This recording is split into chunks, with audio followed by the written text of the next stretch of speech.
Kamusta po kayo? Bago po ang lahat, first things first.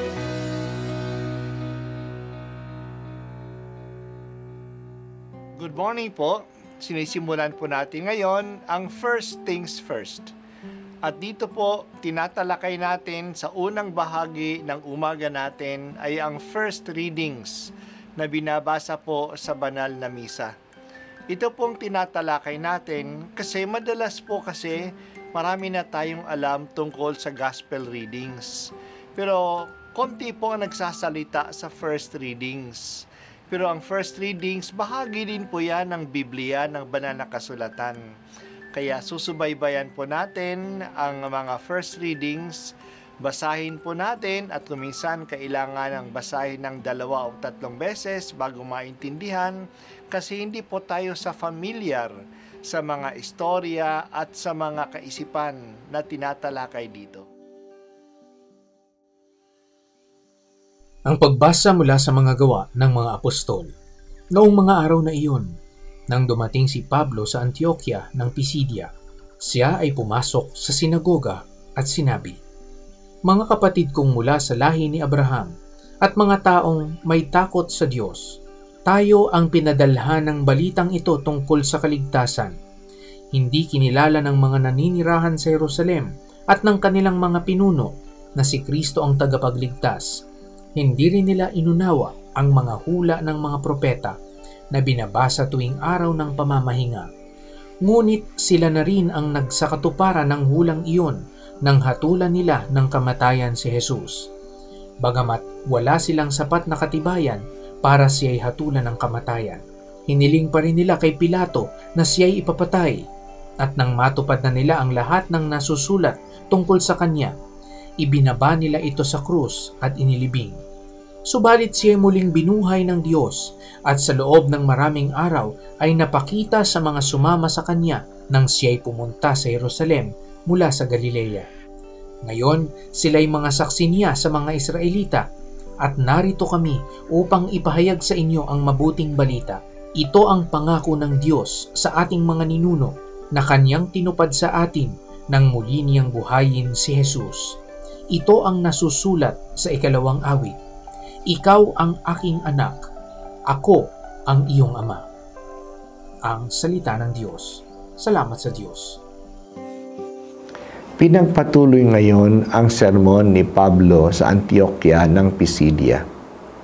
Ang kausap niya sa sinagoga ay 2 klaseng mga tao.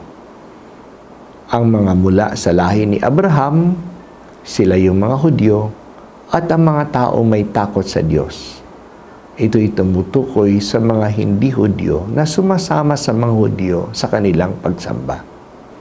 Sabi ni Pablo na para sa kanila ang magandang balita.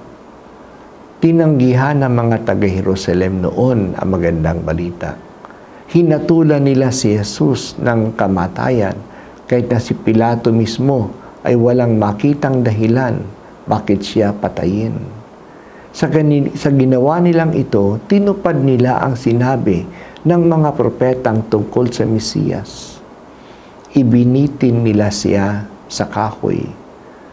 Binaba nila si Jesus sa krus at inilibing, ngunit hindi siya napigilan ng kamatayan. Nabuhay siyang muli at nagpakita sa mga kasama niyang mula sa Galilea. Sila ang mga saksi niya. Itong si Jesus na ito ang ipinahahayag ngayon ni na Pablo. Sa kanya tinupad na ng Diyos ang kanyang pangako noong unang panahon pa. Nakita natin na ang pinakasentro ng pahayag ni Pablo ay si Jesus. Siya ang namatay at muling nabuhay. Iyan ang kerigma. Iyan ang magandang balita. Kaya hindi na natin ulitin ang ginawa noon kay Jesus sa Jerusalem. Na sa halip na tanggapin siya, siya'y itinakwil.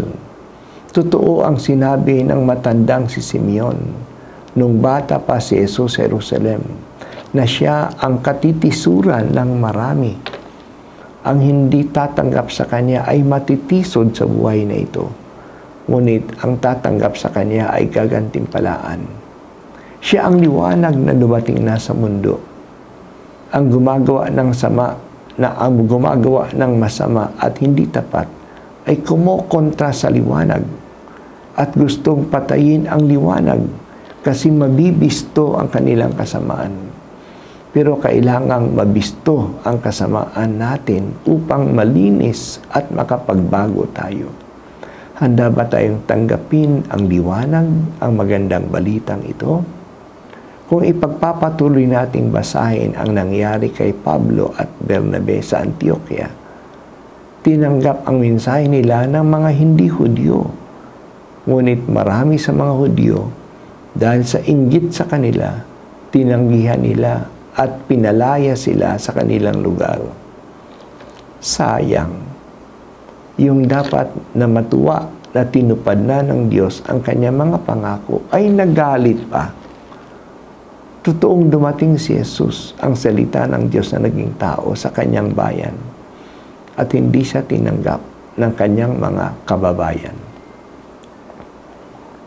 Panginoon, gusto po naming mapabilang sa mga kumikilala at tumatanggap sa iyo. Tinatanggap namin ang iyong salita.